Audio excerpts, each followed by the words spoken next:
So the new year is here, 2026 is here. Calendar पे date बदल गई है, ईयर बदल गया है, लेकिन एक सवाल अभी सबके दिमाग में ये चल रहा है, खासतौर पे वो स्टूडेंट्स जो 2026 की तैयारी कर रहे हैं, कि क्या हम कंप्लीटली मेंस की प्रिपरेशन को छोड़ दें क्योंकि कैलेंडर में 1 जनवरी आ गया है।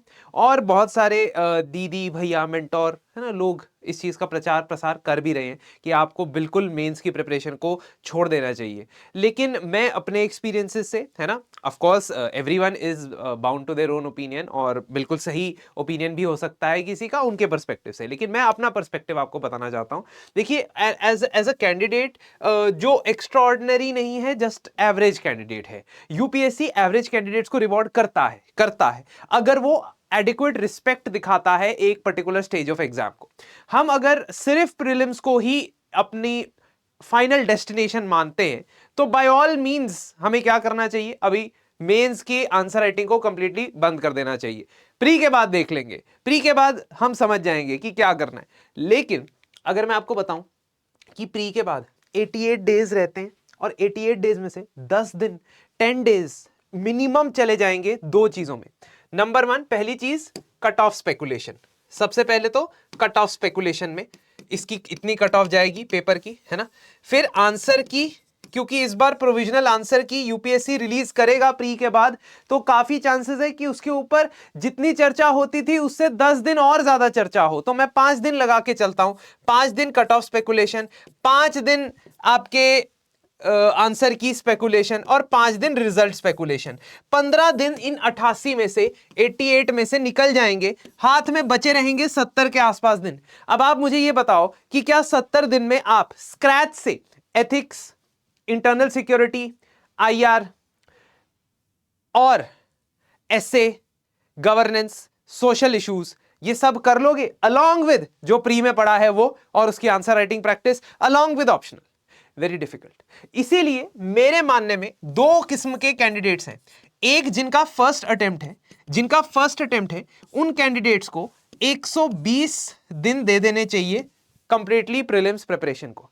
लेकिन जिनका, और ये कैटेगरी, या जिन्होंने 2 या 3 बार प्री दे दिया है लेकिन प्री ही नहीं निकला है, उनको भी 120 दिन दे देने चाहिए प्रीलिम्स की डेडिकेटेड तैयारी को।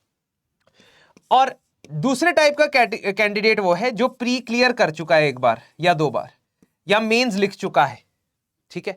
इस कैंडिडेट ने कॉन्फिडेंस गेन कर लिया है कि मैं प्री क्लियर कर सकता हूं, तो वो कैंडिडेट 100 दिन में भी प्री की एंटायर तैयारी, मतलब 3 रिविजन्स कर सकता है, ठीक है। मेरा ये मानना है, और मैं अपने एक्सपीरियंस से कह रहा हूं, 4 बार प्रीलिम्स क्लियर किया है, 2 बार इंटरव्यू दिया है, तो थोड़ा बहुत एक्सपीरियंस मुझे है। हाँ, ऑफ कोर्स रैंक नहीं है, लेकिन एक्सपीरियंस एग्जाम का मुझे भी है। मेरे बहुत सारे स्टूडेंट्स एग्जाम क्लियर कर चुके हैं, उनसे भी मेरी वार्तालाप होती रहती है। मेरे बहुत सारे फ्रेंड जो है एग्जाम में किसी न किसी स्टेज तक सक्सेसफुल रहे हैं, इसलिए उन सबके एक्सपीरियंसेस का मैं आपको ऑनेस्ट ओपिनियन दे रहा हूं।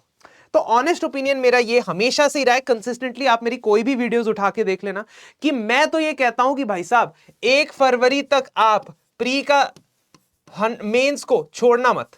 जिस हिसाब से गैप है प्री और मेंस के बीच में, it will be foolhardy for you to stop preparing entirely for mains from 1st January onwards just because the year has changed from 2025 to 2026. हाँ, प्रीलिम्स को टाइम देना शुरू करना है, प्रोपोर्शनेटली ज्यादा टाइम देना शुरू करना है, लेकिन आंसर राइटिंग को अपने शेड्यूल से निकालना नहीं है, खत्म नहीं करना है। इसीलिए अब आपको क्या समझना है कि किसी भी तरीके से आपने 120 डेज बिफोर एग्जाम या 100 days before exam takes it up to mid February also.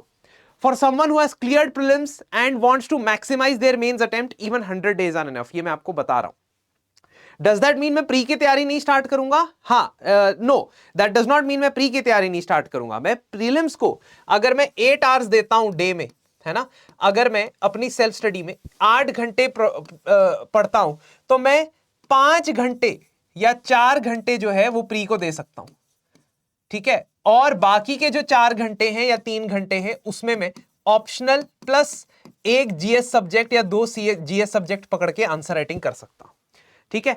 अब अगर आपने कोई सब्जेक्ट अभी तक पढ़ा ही नहीं है, जैसे एथिक्स अभी तक स्टार्ट ही नहीं किया और सेल्फ स्टडी करनी है, there that can be a concern, but I would still suggest कि फॉर द नेक्स्ट 3 वीक्स आप एथिक्स भी पढ़ सकते हो। मैं तो ये भी कहूंगा कि एथिक्स भी पढ़ा जा सकता है, बशर्ते आप इस कैटेगरी में आते हो। क्योंकि अगर आप इस कैटेगरी में आते हो कि आपने कभी ना कभी एथिक्स पहले पढ़ा होगा, ठीक है, तो you can still start writing the answers of ethics as well. And please understand कि एक या दो जीएस मेंस का सब्जेक्ट अगर आप उठाते हो इस वक्त, उसकी आंसर राइटिंग की प्रैक्टिस करते हो, ऑप्शनल के ऊपर फोकस्ड 1.5 आवर देते हो, उसमें कोई बुराई नहीं है, करना चाहिए।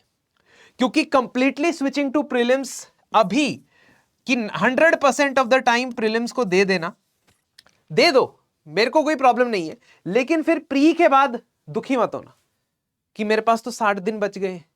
अगर अटेम्प्ट मैक्सिमाइज करना है तो टाइम ऑप्टिमाइज करना होगा। क्या बोला मैंने? अगर अटेम्प्ट मैक्सिमाइज करना है तो टाइम ऑप्टिमाइज करना होगा। Mains demands a lot of respect from you guys. मैंने एक बार मेंस को डिसरिस्पेक्ट किया था जब मेरा पहली बार प्री क्लियर हुआ था, तो मैंने मेंस को बहुत हल्के में लिया था कि अच्छा इस बार तो सब हो जाएगा, लेकिन मेंस रिवॉर्ड सिर्फ हार्डवर्क को देता है, सिर्फ कंसिस्टेंसी को देता है। इस वजह से आई बिलीव, है ना, और despite the fact that many people will say कि आप स्विच कर लो, आई विल स्टिल सजेस्ट कि आप इसे बैलेंस रखो। 8 आवर्स में से 40% ऑफ द टाइम आप मेंस को दो, 60% ऑफ द टाइम आप प्रीलिम्स को दो, ठीक है। और इसी वजह से जैसे हमारे रोड टू रैंक कोर्स के अंदर, road to rank course run till end of January, ये जनवरी एंड तक चलता है, इसमें टेस्ट वगैरह जनवरी एंड तक चलेंगे। और आप ये जो टेस्ट है इसके अंदर ये बाद में भी दे सकते हो, प्री के बाद भी दे सकते हो, ठीक है। प्री के बाद after prelims also you can give the test which are available in that particular course. 1:1 mentorship जो है वो आप प्री के बाद भी ले सकते हो, है ना। तो रोड टू रैंक कोर्स के बारे में अगर आप और जानना चाहते हो हमारी वेबसाइट पे जा सकते हो। along with that और in addition to that, prelims की तैयारी को एक फास्ट ट्रैक मोड में लेके आने के लिए प्रीलिम्स 1 क्रैश कोर्स भी है जो आप अवेल कर सकते हो। वेबसाइट पे जाके उसकी डिटेल देख लेना। अभी 25% डिस्काउंट आपको मिल जाएगा, ठीक है, 25% डिस्काउंट मिल जाएगा।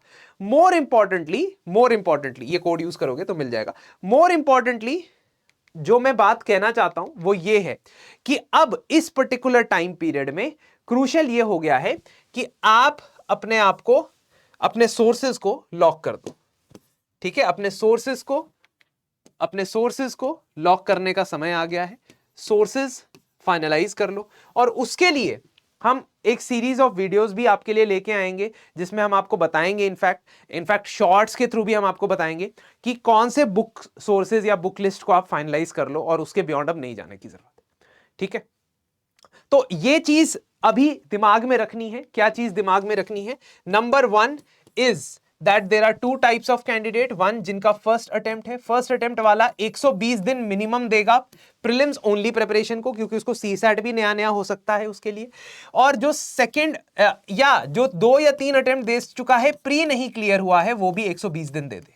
लेकिन कोई ऐसा कैंडिडेट जो मेंस लिख चुका है, someone who has written mains, that means he or she will understand the importance of mains as well, और उन्हें मेंस को और टाइम देंगे, ऑप्टिमाइज हो जाएगा काम, ठीक है। To optimize now, ideally every candidate should do